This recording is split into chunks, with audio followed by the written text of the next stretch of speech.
The countdown is now on because I've just checked and it's 2 weeks until fight week. Friday the 8th of March, we see the return of Anthony Joshua where he takes on Francis Ngannou in just his second boxing bout. He goes big straight away, old Ngannou, doesn't he? Do you know what? Is that the hardest two first boxing matches of all time? It's got to be. It's got to be. Like, we can't take anything away from this guy. This is amazing, what he is doing. And I know a lot of people still don't really rate him that highly. What you can't deny is the balls on this guy, because despite him being the biggest, strongest human I think I've ever seen in my life, it takes guts to get in there with people who should be far more skilled than you and make you look stupid. And that level of bravery got him a result against Fury, and that he showed a lot more than we thought. Now we're going to see, can you do it again? Because a lot of people, I think you included a little bit, have thought, now we've got the footage, now we really know what we're dealing with, it should be easier to skin the cat. I think so. I think we've got a back catalogue to go on now. Anyone preparing for Ngannou is going to have an easier time, but we are going to get to that fight. I want to speak about the card as a whole, okay? Because there's been a little part of me, and I'm very aware that I could have become very spoiled by the Saudis, because the cards they've put on and the work they've done so far in boxing is phenomenal. I'm 29 years old. I've never seen anything like it in my lifetime. And I probably doubted I would ever see anything like this. The fault of having Anthony Joshua and Deontay Wilder boxing not only on the same night, on the same card, in the same venue, would have just been wild for me to even think when of. It's not against each other, it's mental. Yeah. Exactly. I never thought we could have got anything like this, and I'm completely conscious of that when I say this. However, as a spoilt boxing fan, which I'm going to be for the second, I'm not going to say I'm disappointed with this card, because there's a couple of great fights on it. But I do feel like I'd like to see one or two more added. Do you think they're taking their foot off the gas a little bit, going, right, let's play the long game financially now. We've made our statement. We are the new home of box office fights. Yep. More so than Las Vegas even now. And now we can sort of tone it down a little bit so that we're not breaking the bank every single time, because people are going to be wanting to have their pants down every time the Saudi come calling now. Yep. So they need to sort of set their stall out a bit. I think definitely you look at the regularity of how often they're going to be looking to put on events, and that's going to play a key factor in this. I mean, when you look at the AJ against Andy Ruiz rematch, that card was pretty stacked, to be fair. Now, when they put that card on in Saudi Arabia, I'd say 4 months, 5 months either side, there wasn't another fight night. You know, when we did the live stream for the Tyson Fury against Ngannou card, and I've got to pull this up, right? If you look at the card, okay, so the Anthony Joshua against Francis Ngannou card, you've got a couple of guys that are on BoxRec said to be appearing on the card. One of them, Roman Fury, which is obviously one of Tyson Fury's younger brothers. That suggests that we could have Tyson Fury in the crowd in a couple of weeks' time for this fight, which would obviously be sent as boxing fans we want to see. But apart from that, you got Nick Ball against Ray Vargas. Hardcore boxing fans are going to be really looking forward to that one. Nick Ball almost come out of nowhere, and now he's going to be challenging for the WBC World Featherweight title. Mark Chamberlain, Gavin Gwynn. Yeah, you know, not a fight I'm massively interested in. But the meaty part of the card comes in the heavyweight division, where we've got obviously Zhilei Zhang taking on Joseph Parker and Anthony Joshua facing Francis Ngannou. So there's two fights in there that I think the casual audience are going to be attracted to, okay? As good as the Nick Paul Ray Vargas fight is, the casual fans don't really know about it. Now, if we just go back a few months, 28th of October, we did the live stream on the Pain Game, which is linked in the description, guys, the Pain Game channel. I just watched that again, you know. What, the live stream? About 24 hours ago, because I was thinking about what I wanted to say, you know, breaking it down. And just watching the shock, it's so funny. Mate. Like the level of shock that was that. I think that was one of the most shocking nights in boxing history. Yeah. And you know how, like, when we were kids and we were learning about boxing, we got told the stories about the time that this fighter went up against this fighter and this amazing thing happened. I think they will tell stories about the time where Francis Ngannou, in his first ever boxing match, dropped the heavyweight champion of the world. It's insane. It was a surreal moment. Yeah. I could not believe what I was seeing, especially my pre-fight sort of expectations. I think we had a chat before the fight, and I said to you that there's every possibility that Tyson Fury doesn't look great tonight. I didn't think there was any possibility Tyson Fury was going to be dropped and sort of come through a close decision in the end. So that was a crazy night. But when we look at that card, it wasn't just that fight which made that card. That was such a good night of boxing. And obviously, most notably on that card, you had Fabio Wardley against David Adeleye. You had Joseph Parker fighting on the card. Takam against Bakoli. Makhmudov before he suffered that loss recently. And obviously, you have Moses Atoma, a couple of other guys. I think that when you look at that card, we can definitively say that that card was a lot more stacked than this one, maybe. So do you think, when we're looking at this card, and it's unlikely it will happen probably, but would you be hoping for one or two more additions to this AJ card, or do you think it's 2 weeks as out, a standalone?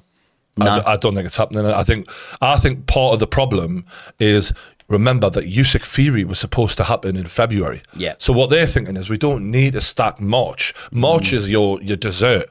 February is actually the undisputed and the first ever in 25 fucking years. So I don't think they were even contemplating that this would be their main moment for a few months. So I think that's partly why it isn't as stacked. Let's get on to the main event. Anthony Joshua against Francis Ngannou. Sorry. If you're an AJ fan, I think that you're going to be very optimistic and very happy with what we're seeing in terms of his training setup. And that is pretty much AJ's now Ben Davison, isn't he?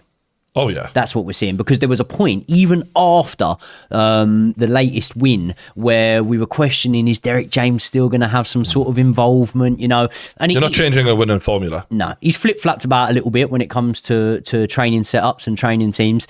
And I think that 9 out of 10 fighters, if you go with Ben Davison, you're going to get very good results. Now they've had time to have a camp where there's no uncertainty. I'm not saying behind the scenes there was, but there's no uncertainty with who the trainer is now, who calls the shots, who's devising the game plan now. Do you think we'll see an even better AJ this time out than we did against Otto Wallin?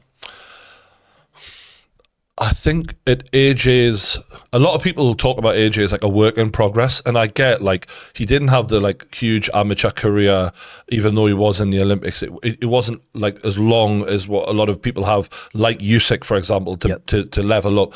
But I also just think, like, at a certain point, you are what you are. And I think that's actually the healthiest thing to approach this. Like, be what you are. And I think with this trainer now, the way Ben Davison is talking about him, one of the nicest quotes I've seen from him was, you know, you don't teach Cristiano Ronaldo how to kick a football. You just coach him and guide him in the right way and help bring the best qualities out that he has. AJ is a power puncher. Be a power puncher. This is what you do best. And when I'm watching him hit pads with AJ, those thunderous fucking hooks into that, you know, and he's holding that big pad, and you're like, fucking hell, that looks serious. That's what I want to see. And the in-ring results, you know, there was the good footwork. You know, he judged the distance really well. And I just think if we see another replicated version of that, that's how AJ should just continue to fight from now on. Clever, but powerful and confident. You know, when you say about the quotes and how we're hearing Ben Davison talk as well, one thing that, you know, I was quite impressed by is, did you hear about Ben Davison saying that he would like the Usyk rematch?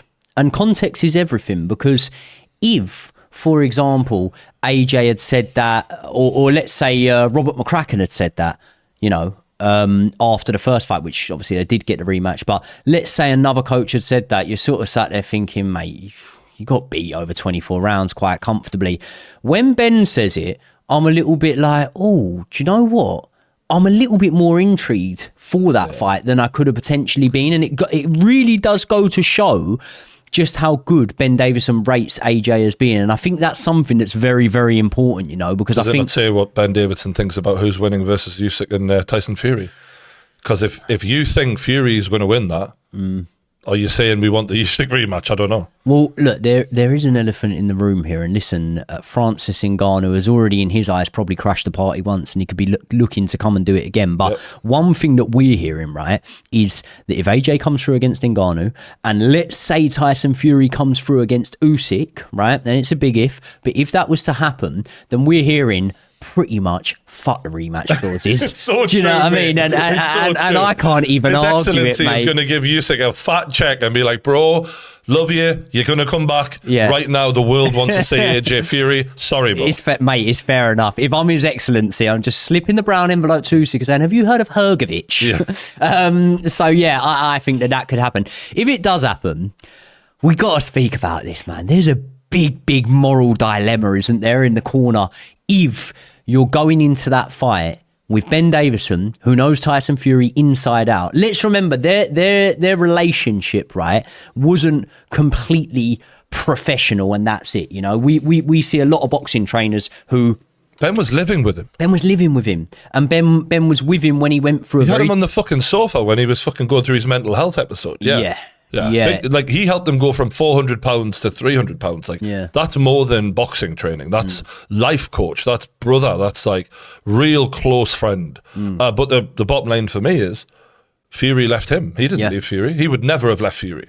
So, you know. Well, there's conflicting reports on that, though, you know, because there is one. Do you think he gives up a heavyweight champion as a fighter, as a coach? Do you know what? After all that shit John Fury was saying about how you're not good enough for my son and yada, yada, yada. I don't know. I think that, do you know what? Ben Davison strikes me as someone who, rightly so, massively rates their ability. By this point, when Tyson Fury left him, he was training Billy Joe Saunders again. And obviously, we were unsure who was going to train him for the Canelo fight and whatnot. Ben Davison had started to grow a stable of fighters. And the story of what happened was that Tyson Fury was happy with Ben, but he said, I think that from what I learned from that Wilder fight, the best plan of action is to take it to him in the next fight. And for that, I want to get Sugar Hill in as well. The story that we've heard is Ben sort of said there, okay, well, look, I want it to be me, you know, calling the shots, and that's it. And Ben walked away and they parted, you know, in a mutually, you're going to do your thing, but this isn't like, I don't want to be the B coach. You know what I mean? I'm either the coach or I'm not the coach. But let's remember, when people don't want to have a bad relationship, you're going to devise a story, aren't you, of how it ended. Fury chose his guy. He went, okay, I'm still going to choose this guy then. So, you know, I think that there's got to be look, I think the fact is, if this all goes down the way it could, the advantage that AJ would have from all of that knowledge is amazing. Yeah. Like it could, because the reality is, you can look at a boxer as much as you want, but to have shared that many hours with this guy, you'll know him inside out. You'll know what he reacts badly to, what to say to him. You'll know, like, there's so many things that you'll be able to tell him. Not only to have shared that time with him, right? Because there'll be a lot of hardcore boxing fans in the comments saying, well, if AJ was still with Robert McCracken, he'd have that edge because Robert McCracken had worked with Tyson Fury. But I tell you what, when Robert McCracken was working with Tyson Fury, AJ was a heavyweight kid without a pro license sparring in Finchley that gave Tyson Fury the business, according to Fury, right? When Ben Davison was working with Tyson Fury, AJ was on the radar. He was part of the plan. So he would have literally, you know, I know it's a few years ago. It's not exactly. Like a decade ago. Exactly. Yeah. So that's a dilemma that we're going to have to come to at some point if it happens. But in terms of this Ngannou fight, right, I'm going to lay my cards on the table here. And I know, as someone who's a big Ngannou fan yourself and a believer in Ngannou, having spent time with him, spoke to him, and, you know, having already proved me wrong when you had told me just what a serious guy he was, am I really out of order here by feeling like this is a straightforward fight for AJ? Even after what do you mean we saw. Straightforward? I mean, AJ goes out there, he gets behind his jab, he works his boxing ability, puts the combinations together, and I think that he probably gets Ngannou out of there. I think that's what should happen. In terms of experience, we know what we're dealing with here, and the fact that we're dealing with a freak of nature who, by pure freak athleticism, determination, strength of mind, has managed to convert his MMA ability into becoming a pretty decent boxer who has abnormal power and insane strength. And although he shouldn't be a test, he's a dangerous man in there. And it was like, when I learned how to box, even though I was clueless, just the sheer size and strength of it, I could hurt people without knowing what the fuck I was doing. Yep. Well, Francis really does know what he's doing, and the comparison's ridiculous, but I'm just saying, like, the animal he is makes him dangerous. So AJ needs to treat him with respect, and if he does that and just gradually breaks him down and doesn't get clipped, then yeah, it's a straightforward fight. The issue is, for me, the thing that excites me about this fight is Francis Ngannou has two things that are unknown, and we can't know them. How good of a chin he has, because it looks fucking outrageous. And I'm not just talking about the elbow he got from Fury, or every time Fury did... every time he tried to put it on him, and you could see the frustration and fury of why can't I put a dent in this guy, right? Because he just couldn't, and he did outbox him towards the end and take over, but it was, I mean, he was on his bike in that 10th round. He didn't want to know Francis because he knew, I'm dealing with someone that's just not worth the risk here. Yep. So it's a risky fight. And then the X factor is, this might be the first time that Anthony Joshua has been in a ring with another man where he's looking opposite going, you're bigger than me, you're stronger than me, you fucking hit harder than me, actually. Wow. Like, that's the unknown here. And that's what is really going to get the juices going for me, is like, yeah, you can get behind your jab. You can be quicker than Francis, the good footwork and all of that. Guaranteed all of that. He should... I remember watching Francis kickbox against Cyril Gane in his last MMA fight. Francis had two dodgy knees in there. Cyril Gane's a really fast, light on his feet guy, like 245 pounds. So the same weight Tyson Fury was when he boxed Klitschko. And yeah, he just looked too quick for Ngannou. But that was an Ngannou with two good knees, yada, yada, yada. So that's entirely possible. There's just one question though, is what if AJ gives him a good hard shot and Francis just keeps coming forward, and Francis does land on AJ? I don't know how AJ reacts to that level of power, because I've seen AJ troubled by less powerful people. There's no way Andy Ruiz hits as hard as Francis Ngannou. Mate, no way does he. Not just from the power aspect. Look at it from the gas tank.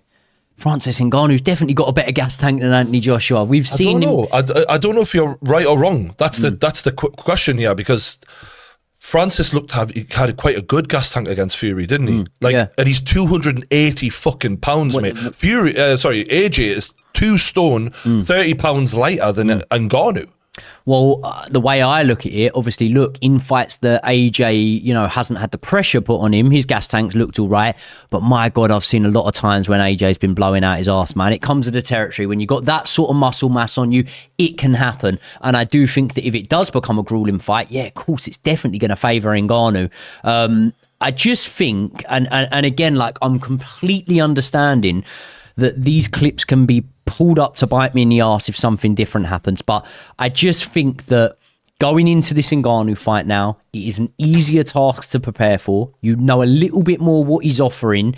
And you've also seen the way not to do it. Because I think, if anything else, Tyson Fury showed us how not to box Ngannou. The trying to rough him up on the inside tactics did not work, And I think that Anthony Joshua will look at that now and he'll think, okay, I'm going to devise a good game plan here. I can actually have a game plan rather than just hitting and hoping sort of thing, like Fury was going into that.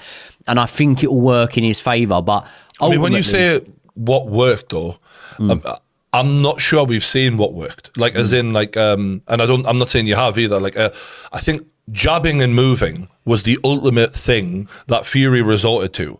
And he caught him with some nice shots. They didn't do anything to him. Maybe Anthony Joshua has more power, which I think he does, and maybe he'll get more of a reaction out of Francis. But if he doesn't, we're gonna. It's fucking exciting, though. It is interesting. Francis is so unpredictable, though, and and that's the beauty of it. Is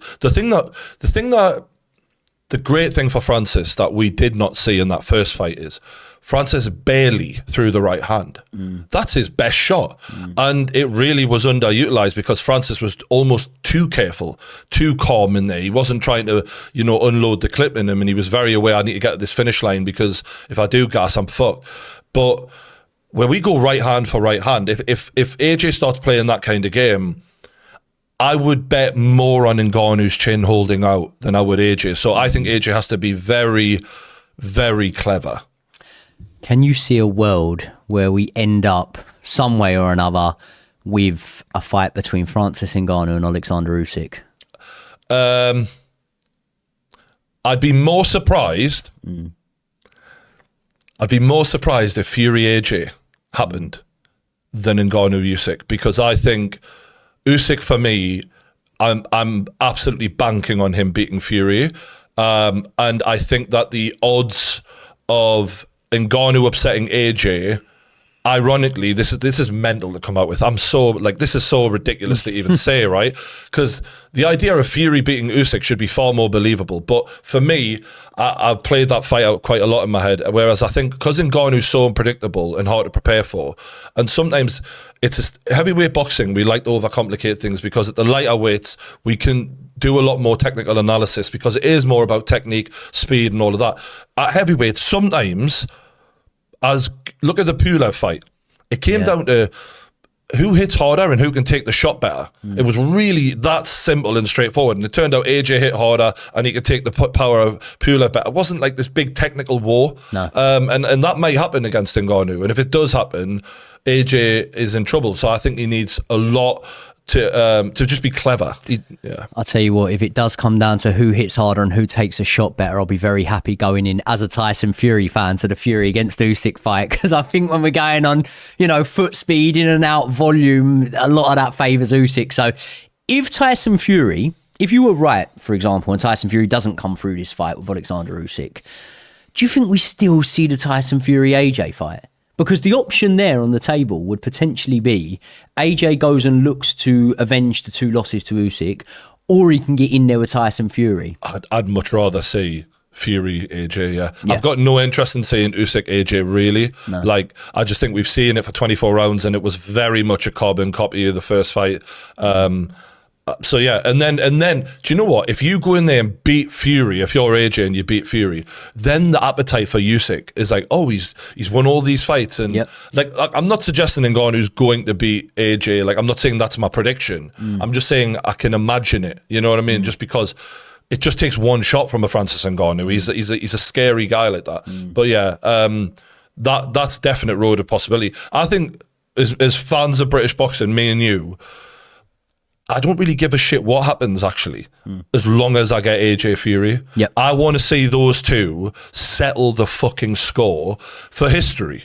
Like, we now know, looking back at Bruno and Lennox Lewis and all the great fighters back in the day, who, Ben and Eubank, they settled it. You got to settle this. Who's the guy, right? So I think that's what we really want as fans, right? Yeah, I think the rise of the MMA model, especially in UFC, if it's taught us anything as fight fans, fuck the losses. It doesn't really matter. The rivalries are what matter. And if we get these guys in the ring sooner rather than later, at least we're going to be able to sit back one day, tell our grandchildren that we saw these guys fight. So looking forward to it. Obviously, we are going to do a lot more content. There's a lot going out of the Pain game. We've got a video going up where we're speaking about the Tyson Fury cut on the Pain game. Yeah, we're doing the longevity game of how does the injury impact the result.